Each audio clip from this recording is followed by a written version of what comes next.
Hello नमस्कार दोस्तों, स्वागत है आप सभी को हमारे YouTube चैनल द श्रेष्ठ नॉलेज में। कैसे हैं आप लोग? आशा करते होंगे अच्छे होंगे। तो दोस्तों, आज की इस वीडियो में हम लोग बात करने वाले हैं 20 जनरल नॉलेज क्वेश्चन के बारे में, जो कि आपके कंपटीशन एग्जाम के लिए काफ़ी लाभदायक होने वाला है। तो बने रहे वीडियो में, वीडियो को अंत तक जरूर देखें और अभी तक वीडियो को लाइक नहीं किए तो लाइक करके चैनल को सब्सक्राइब जरूर करें। चलिए आज का धमाकेदार सेशन को करते हैं स्टार्ट।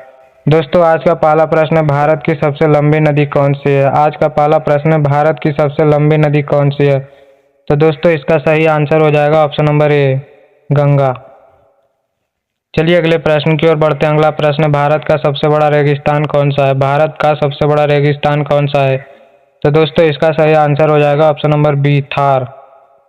चलिए अगले प्रश्न की ओर बढ़ते हैं। अगला प्रश्न है, रामचरितमानस किसने लिखी थी? रामचरितमानस किसने लिखी थी? तो दोस्तों, इसका सही आंसर हो जाएगा ऑप्शन नंबर सी, तुलसीदास। दोस्तों, अगर आपको किसी भी क्वेश्चन का आंसर पता हो तो कमेंट बॉक्स में ज़रूर बताएं। दोस्तों, चलिए अगले प्रश्न की ओर बढ़ते हैं। अगला प्रश्न है, भारत का परमाणु परीक्षण कब हुआ था? भारत का परमाणु परीक्षण कब हुआ था? तो दोस्तों, इसका सही आंसर हो जाएगा ऑप्शन नंबर ए, 1974। चलिए अगले प्रश्न की ओर बढ़ते हैं। अगला प्रश्न है, भारत का मिसाइल मैन किसे कहा जाता है? भारत का मिसाइल मैन किसे कहा जाता है? तो दोस्तों, इसका सही आंसर हो जाएगा option number B, APJ Abdul Kalam. चलिए अगले प्रश्न की ओर बढ़ते हैं। अगला प्रश्न है, भारत में योजना आयोग कब स्थापित हुआ था? तो दोस्तों, इसका सही आंसर हो जाएगा ऑप्शन नंबर बी, 1950। चलिए अगले प्रश्न की ओर बढ़ते हैं। अगला प्रश्न है, यूएनओ का मुख्यालय कहाँ है? यूएनओ का मुख्यालय कहाँ है? तो दोस्तों, इसका सही आंसर हो जाएगा ऑप्शन नंबर सी, न्यूयॉर्क। चलिए अगले प्रश्न की ओर बढ़ते हैं। अगला प्रश्न है, भारत छोड़ो आंदोलन कब शुरू हुआ था? भारत छोड़ो आंदोलन कब शुरू हुआ था? तो दोस्तों, इसका सही आंसर हो जाएगा ऑप्शन नंबर डी, 1942। चलिए अगले प्रश्न की ओर बढ़ते हैं। अगला प्रश्न है, जलियांवाला बाग हत्याकांड कब हुआ था? जलियांवाला बाग हत्याकांड कब हुआ था?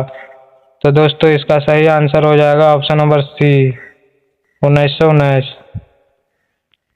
अगला प्रश्न है, वंदे मातरम गीत किसने लिखा था? वंदे मातरम गीत किसने लिखा था? तो दोस्तों, इसका सही आंसर हो जाएगा ऑप्शन नंबर ए। चलिए अगले प्रश्न की ओर बढ़ते हैं। अगला प्रश्न है, नोबेल पुरस्कार पाने वाले पहले भारतीय कौन थे?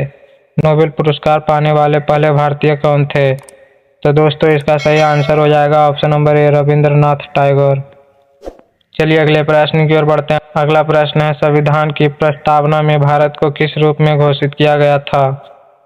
संविधान की प्रस्तावना में भारत को किस रूप में घोषित किया गया था?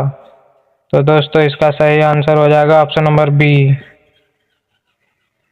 चलिए अगले प्रश्न की ओर बढ़ते हैं। अगला प्रश्न है, भारत का सबसे बड़ा स्टेडियम कौन सा है? भारत का सबसे बड़ा स्टेडियम कौन सा है? तो दोस्तों, इसका सही आंसर हो जाएगा option number B, Narendra Modi stadium. अगला प्रश्न है, माउंट एवरेस्ट पर सबसे पहले किसने चढ़ाई की थी? माउंट एवरेस्ट पर सबसे पहले किसने चढ़ाई की थी? तो दोस्तों, इसका सही आंसर हो जाएगा ऑप्शन नंबर ए। चलिए अगले प्रश्न की ओर बढ़ते हैं। प्रश्न, भारत की पहली महिला अंतरिक्ष यात्री कौन थी? भारत की पहली महिला अंतरिक्ष यात्री कौन थी? तो दोस्तों, इसका सही आंसर हो जाएगा option number A, Kalpana Chawla. चलिए अगले प्रश्न की ओर बढ़ते हैं। अगला प्रश्न, भारत का राष्ट्रीय जल चिन्ह कौन सा है? भारत का राष्ट्रीय जल चिन्ह कौन सा है? तो दोस्तों, इसका सही आंसर हो जाएगा ऑप्शन नंबर ए, गंगा। चलिए अगले प्रश्न की ओर बढ़ते हैं। अगला प्रश्न है, पहला एशियाई खेल कहाँ आयोजित हुआ था? पहला एशियाई खेल कहाँ आयोजित हुआ था? तो दोस्तों, इसका सही आंसर हो जाएगा ऑप्शन नंबर ए, दिल्ली। चलिए अगले प्रश्न की ओर बढ़ते हैं। अगला प्रश्न है, ओलंपिक खेलों का शुभंकर क्या है? तो दोस्तों, इसका सही आंसर हो जाएगा ऑप्शन नंबर सी, छल्ले।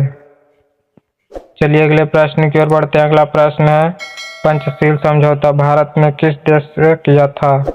पंचशील समझौता भारत ने किस देश से किया था? तो दोस्तों, इसका सही आंसर हो जाएगा ऑप्शन नंबर ए, चीन।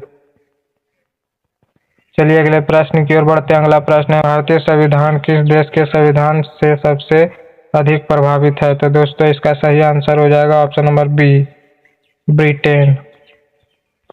चलिए अगले प्रश्न की ओर बढ़ते हैं। अगला प्रश्न है, संसद के दोनों सदनों की संयुक्त बैठक की अध्यक्षता कौन करता है? संसद के दोनों सदनों की संयुक्त बैठक की अध्यक्षता कौन करता है? तो दोस्तों इसका सही आंसर हो जाएगा ऑप्शन नंबर सी, राष्ट्रपति। चलिए अगले प्रश्न की ओर बढ़ते हैं। अगला प्रश्न है, राज्यसभा के सदस्य का कार्यालय कितना होता है? राज्यसभा के सदस्य का कार्यालय कितना होता है? तो दोस्तों इसका सही आंसर हो जाएगा ऑप्शन नंबर सी, 6 वर्ष।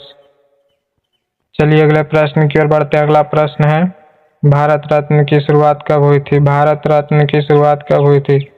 तो दोस्तों इसका सही आंसर हो जाएगा ऑप्शन नंबर सी, 1954। दोस्तों कैसा लगा वीडियो कमेंट करके जरूर बताएं। ऐसे ही वीडियो पाने के लिए हमारे चैनल को सब्सक्राइब जरूर करें। मिलते हैं नेक्स्ट वीडियो में, तब तक के लिए जय हिंद।